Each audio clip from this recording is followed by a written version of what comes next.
जय श्री राधे राधे दोस्तों, आप सभी का आपके अपने YouTube चैनल अध्यात्म भक्ति में बहुत बहुत स्वागत है। आइए आज आप सब जानेंगे वर्ष 2025 में चैत्र मास शुक्ल पक्ष में कामदा एकादशी का व्रत कब धारण किया जा रहा है। तो जानेंगे व्रत के शुभ मुहूर्त के बारे में। पारण का समय कब से कब तक होगा, पारण कब और किस चीज से किया जाएगा, इस दिन क्या करना चाहिए और क्या नहीं करना चाहिए। तो आइए जानते हैं इन सभी बातों के बारे में। आप सभी भक्तों को चैत्र मास शुक्ल पक्ष की कामदा एकादशी व्रत की ढेर सारी शुभकामनाएं। आप सभी के जीवन में लक्ष्मी नारायण जी की कृपा से आप सभी को सभी प्रकार के सुख और समृद्धि की प्राप्ति हो। प्रत्येक माह के कृष्ण पक्ष और शुक्ल पक्ष की एकादशी तिथि के दिन एकादशी का व्रत धारण किया जाता है। प्रत्येक एकादशी व्रत का अपना विशेष महत्व माना गया है। यह व्रत भगवान विष्णु भगवान श्री कृष्ण को अति प्रिय होता है। यह सभी प्रकार के पाप और ताप को नष्ट करने वाली होती है। कामदा एकादशी व्रत का यह महत्व है कि जो भी भक्त सच्ची श्रद्धा के साथ कामदा एकादशी का व्रत धारण करते हैं, इस दिन भगवान विष्णु, माता लक्ष्मी और साथ में भगवान त्रिलोकीनाथ का पूजन करते हैं, तो इससे व्यक्ति के सभी प्रकार के पाप और ताप नष्ट हो जाते हैं। जिस प्रकार अग्नि अपने तेज से सभी प्रकार की वस्तुओं को जलाकर नष्ट कर देती है, उसी प्रकार कामदा एकादशी भी तेज युक्त होती है। इस व्रत के प्रभाव से व्रती के सभी प्रकार के जाने अनजाने के भयंकरतम किए गए पाप नष्ट हो जाते हैं तथा यह व्रत पुत्र पौत्र प्रदायिनी व्रत है। यह सभी प्रकार के मनोरथ को पूर्ण करने वाली है तथा ब्रह्म हत्या इत्यादि महान पापों को नष्ट करने वाली है। इस व्रत के प्रभाव से वाजपेयी यज्ञ करने के समान फलों की प्राप्ति होती है। चैत्र मास शुक्ल पक्ष की एकादशी तिथि प्रारंभ समय 7 अप्रैल 2025 दिन सोमवार रात्रि 8:02 और एकादशी तिथि की जो समाप्ति है वह 8 अप्रैल 2025 दिन मंगलवार रात्रि 9:14 पे एकादशी तिथि की समाप्ति है। तो सूर्य उदय व्यापनी के अनुसार सभी भक्तजन 8 अप्रैल 2025 दिन मंगलवार को व्रत को धारण करेंगे। 7 अप्रैल को दशमी के दिन से नियमों का पालन करेंगे। 8 अप्रैल को एकादशी का व्रत धारण करेंगे और 9 अप्रैल को एकादशी व्रत का पारण किया जाएगा। एकादशी व्रत का पारण हरिवासर समाप्त होने के बाद करना चाहिए। द्वादशी तिथि का पहला चौथाई हिस्सा हरिवासर का होता है।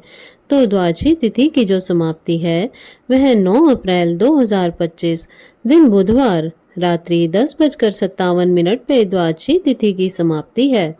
तो सभी भक्तजन व्रत का पारण 9 अप्रैल को सुबह 6:02 से सुबह 8:35 तक व्रत का पारण कर लेंगे। कामदा एकादशी व्रत का पारण गो घृतेन पारणम यानी कि गौ के घृत से व्रत का पारण है। यह संभव ना हो तो आप जल फल या तुलसी दल से व्रत का पारण करें। 8 अप्रैल को ब्रह्म मुहूर्त का जो समय है वह समय सुबह 4:32 से सुबह 5:18 तक होगा। सूर्य उदय का समय सुबह 5:42, सूर्यास्त शाम 6:17 होगा। 8 अप्रैल को राहु काल का समय दोपहर 3:08 से शाम 4:43 तक होगा और 9 अप्रैल को सुबह 11:39 से दोपहर 1:34 तक राहु काल का समय होगा। राहु काल के समय के दौरान कोई भी शुभ कार्य या नया कार्य नहीं करना चाहिए। इस बात का ध्यान रखें। 8 अप्रैल को नक्षत्र अश्लेषा नक्षत्र होगा सुबह 7:55 तक। उसके बाद मघा नक्षत्र होगा। योग जो कि शून्य योग होगा शाम 6:11 तक। उसके बाद गंड योग होगा। इस दिन रवि योग और सर्वार्थ सिद्धि योग भी बन रहा है। एकादशी तिथि के दिन जो कि सुबह 6:03 से शुरू होकर के सुबह 7:55 तक होगा, जो कि बड़ा ही अच्छा सहयोग बन रहा है। जो भी व्रती हैं उन्हें दशमी तिथि के दिन से शुद्ध और सात्विकता का पालन करना चाहिए। दशमी तिथि के दिन सूर्यास्त से पहले ही भोजन ग्रहण कर लेना चाहिए। रात्रि को ब्रह्मचर्य का पालन करते हुए भगवान विष्णु का और एकादशी का व्रत का स्मरण करते हुए सोना चाहिए। एकादशी तिथि के दिन सुबह ब्रह्म मुहूर्त में उठ करके नित्य क्रियाओं से निवृत्त हो करके स्नान आदि करके शुद्ध वस्त्र धारण करके व्रती को व्रत का संकल्प लेना चाहिए। भगवान विष्णु से प्रार्थना करनी चाहिए कि हे भगवान विष्णु, आज मैं चैत्र मास शुक्ल पक्ष की कामदा एकादशी का व्रत धारण करने जा रहा हूँ या करने जा रही हूँ। इस प्रकार से भगवान से प्रार्थना करें। आपके मन में जो भी इच्छा हो, जो भी कामना हो, वह भगवान से कह अपने नाम गोत्र स्थान का उच्चारण करते हुए संकल्प लें और एकादशी तिथि के दिन रात्रि उपवास करते हुए व्रत को धारण करें। जो उपवास नहीं रह पाते हैं, जिनका स्वास्थ्य सही ना हो, तो आप एक समय फलाहार ग्रहण करके व्रत को धारण करें।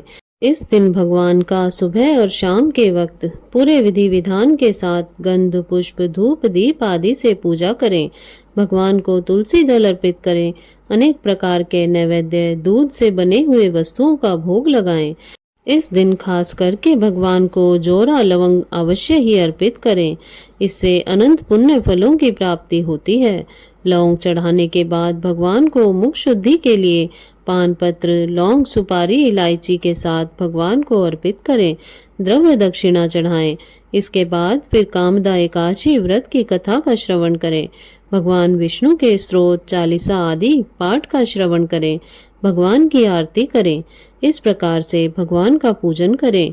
एकादशी की रात्रि जागरण करते हुए समय को व्यतीत करना चाहिए।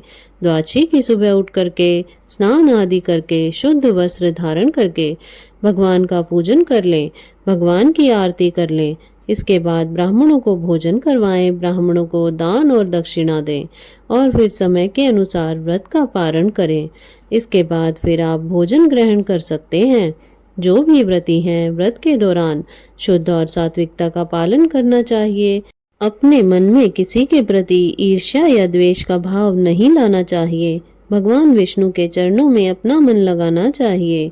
इस दिन जहाँ तक हो सके ओम नमो भगवते वासुदेवाय या श्री कृष्ण गोविंद हरे मुरारी आदि मंत्रों का जप करना चाहिए। इससे भगवान विष्णु अपने भक्तों पर अति प्रसन्न होते हैं और अपने भक्तों के सभी प्रकार के पाप और ताप को नष्ट कर देते हैं तथा पुत्र पौत्र आदि सुख समृद्धि का आशीर्वाद प्रदान करते हैं। तो आशा करती हूँ आपको यह जानकारी अच्छी लगी होगी। ऐसे ही ज्ञानवर्धक जानकारियाँ प्राप्त करते रहने के लिए, व्रत पूजा आदि के बारे में जानने के लिए यदि आप चैनल पर पहली बार आए हैं तो चैनल को सब्सक्राइब कर लें ताकि आने वाली वीडियो की नोटिफिकेशन आपको समय से मिलती रहे। वीडियो को लाइक करें, शेयर करें। सुखी रहें, स्वस्थ रहें। जय श्री राधे राधे। धन्यवाद।